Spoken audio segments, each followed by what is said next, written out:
Friends, welcome to another devotion with me. I'm kind of excited for the next few weeks. I'm going to be doing a series with you all called What You Might Have Missed. And kind of taking a step back, whether like faith is like a new thing for you or something that you've been a part of all along or have always known of it but haven't actually delved into it. Regardless of where you are, I think this will be some fantastic stuff. If just looking at some really important things that maybe we might have missed. And I want to tell you guys a story. It's an embarrassing story, so if it starts off as an embarrassing story, it's going to be a good story. I love going to the movies, and I miss going to movies so much as we are in this time. But I went to the movies with some friends, and the movie was very intense. And one of the worst things that could happen during a very intense movie is you have to use the restroom. And so I have that conversation in my mind of like, okay, I gotta go use the restroom. So I, as fast as I can, head towards the restroom because I don't want to miss much of this movie. So I'm in the bathroom stall, and suddenly I hear somebody walk in. And the person is talking out loud, and I don't know if they're on their phone or what's going on. But what strikes me as odd is the person is a woman. And all I can think to myself is this poor girl is in the guy's bathroom. And all I can think about is, oh my gosh, like, this is so embarrassing for her, or somebody's going to walk in and realize this. She's probably just so busy on the phone that she wasn't paying attention. And all I can think about is, okay, I need to stay in this bathroom stall because I don't want to be the one who embarrasses her. Just let her wash her hands or whatever she's doing and then leave, and then I'll escape. So I'm waiting in the restroom, and sure enough, I hear other people come in, and I'm like, oh no, here comes a whole group of people. They're going to come in, they're going to see her, she's going to be embarrassed. Poor thing. It's a group of women. And it dawns on me, I'm in the girls' restroom. So here I am, in there going, oh, you know, and I sat and waited and waited and waited until there was nobody in there, and I took off as fast as I can to get the heck out of there because it didn't matter how good that movie was, I was not going to be seen in the girls' bathroom. Sometimes we think we've got it all figured out. We think we know what's going on. We think we have an understanding and a grasp of what is around us and what is happening. And sometimes we don't really. I want to share with you guys a difficult story. It's in the book of Genesis. Genesis is the beginning of the Bible, and it's in chapter 22. And in this story, there is a character known as Abraham. The book of Genesis is so important because it's the beginning. It is the mythology of the Judaic and Christian faith. It is our story behind our current story. And this story is about our dad. He's literally named Dad. And this Abraham has a son. And the story goes something like this. God calls out to him and says, I want you to take your son to this location over here, and I want you to sacrifice him to me. I want you to take him on this mountain, tie him down, and drive a knife through his chest. And the story goes, Abraham takes his son, he takes some wood, he takes a knife, he takes everything he needs, and he gets on a donkey, and he gets a few servants with him. They go to the location, and as he's getting off his donkey, he tells his servants, you guys wait here, we'll be back. And he goes up the mountain,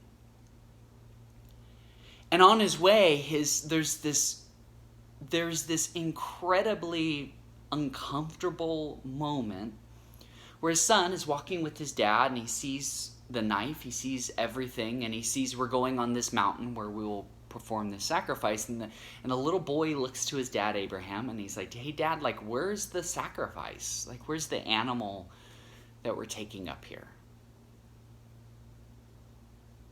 And next thing you know, Abraham is tying his son to this altar and preparing to drive a knife into his own son's chest. And then God speaks out to Abraham and says, don't touch that kid. Stop what you're doing. And the story goes that nearby in this thicket of thorns, there's a ram, which was a common animal to sacrifice. And God sort of provides this alternative sacrifice for his son. This is an important story. It is a famous story, whether you've heard it or not, in the Judaic and Christian faith. It's a story for some that is held in great honor. And for others, including myself, uncomfortable. First off, let's address child sacrifice. For many of us hearing this story, it is eye-opening and shocking. Like, wait, what? Sacrificing your kid to a god? Remember, this story takes place thousands of years ago. I need for you to understand this. We have to kind of dig into the mindset of the divine and ancient people. You see, take yourself way back, where you might have a family, and there's a group of people who live nearby and a group of people over there, and you're sort of like a village. And the way you stay alive is there's no stimulus checks, right? There's no unemployment. The way you stay alive is you plant things. You put it in the ground, and if it grows, your family has food to make it through the year. And if it doesn't grow, your family starves and perhaps may die. Are you with me? Now, there was this understanding is there's the things that we do, the things that we are responsible for. There's the planting of the actual wheat or whatever it is we're growing. There's the work we need to do throughout the year to take care of the land and show up every day. There is what is our responsibility. There's the things that we can do to grow this and have a good crop. But there was also the understanding is that there is something else. There is something greater than what we can do. And it all involved up. It all involved this idea that sometimes when there is a connection between the sun coming up and everything growing, there was a connection where if water fell from the heavens, then it grew, and if water didn't fall from the heavens, it didn't grow. There was this understanding that there is the work that we do, and there is the work that whatever makes the decision to make the water fall and the sun to come up, whatever does that is also part of the crop. There is what we control and whatever that is. And whatever that is began to have names, pictures, drawings, stories. These were the old gods. And what people began to do was realize, okay, wait a minute, these gods have personalities. These gods, like sometimes they starve us. We have a famine and then nothing is good. And then there's times where everything is great. Like it can change its moods. It can be good and it can be evil. And so the ancient people, knowing that everything came from up, started to do something different. Let's say it's a really bad year. There is no rain. And we're starting to put things together and we're starting to add things together, and the kids I don't think we're going to make it this year. maybe we need to let the gods know that we're appreciative. And so somewhere along the lines, people began to build these altars and put food on them. Now remember, in the ancient world, the word for altar and table, like dinner table, is the same language.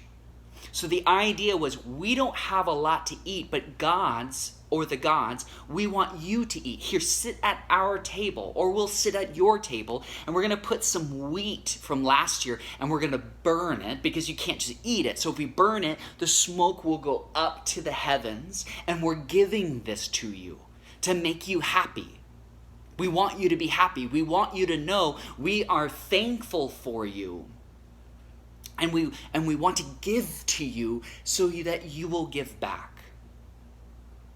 So the basic idea was, imagine the next year, or at the end of that season, the crops do grow, the rain does fall, and immediately people are, oh, the gods heard us. The God of the fields heard our prayer.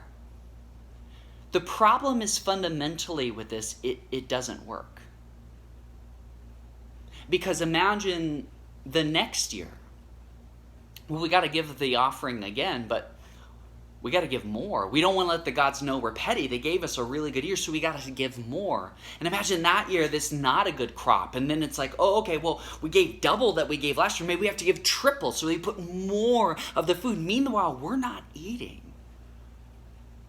What happens when there's no crop for years?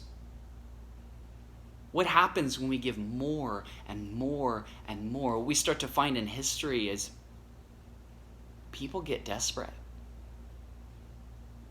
We find people start to cut themselves and bleed themselves to the gods. We hear people start to castrate themselves. They start to kill their neighbors.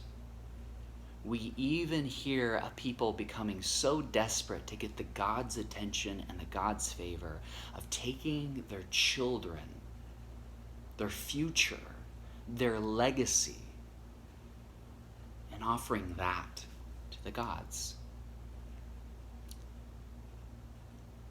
There are some people, when they hear the story of Abraham and God asking for his son to be killed, there are some who interpret this story as a story that we should look up to. It's a story of faith. It's a story that when God tells you to do something, you do it. It's a story about the idea that God will test us to see if our faith is legit, if we are actually loyal. For some people, we are told to have that kind of faith. If God tells you to kill your son, you do what he says no matter what. Unfortunately, this is an old story. The story and the idea that a God might ask somebody to sacrifice their child as a test. This is an old story. The original readers, the first time the story of Abraham came to them and killing his own son, the first time they would have heard this, the immediate thought would have been, we've already heard this story. This is commonplace. All the gods have stories of people sacrificing their kids or being tested. For us to interpret this story this way may lead to some dangerous places. For other people, when they hear the story of Abraham, the immediate response is, that's my exit. This is my exit. I'm out. I'm sorry. That's a huge red flag. I'm sorry. That is just very cringy to me. That this God you speak of loving and all of these things would ask somebody to drive a knife through their child's chest. I would invite you to something else. I've heard this story many times growing up, but there's a part that we always skip. You remember the story. God speaks to Abraham. He says, take your son. Take him on this mountain. Stick a knife in his chest and kill him. Abraham takes some donkeys and takes the knife and takes everything, and he gets his servants and he goes to the mountain. And the most important part of the story is what he says to his servants. He turns to his servants and he says, "Watch the donkeys. Me and my son are going up on the mountain to worship the Lord, and we'll both be back."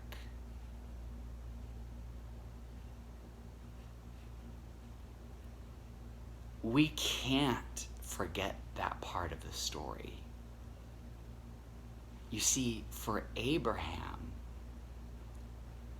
he's in on this. It's like Abraham knows something we don't know. The servants are turning to him like, "Okay, what's next?" He says, No, we'll be back. Abraham, from the beginning, knew that this God, this new God, is different. This God would never ask something like this. Abraham knew from the beginning. "Oh yeah, you want me to take my son to the mountain? Okay, yeah.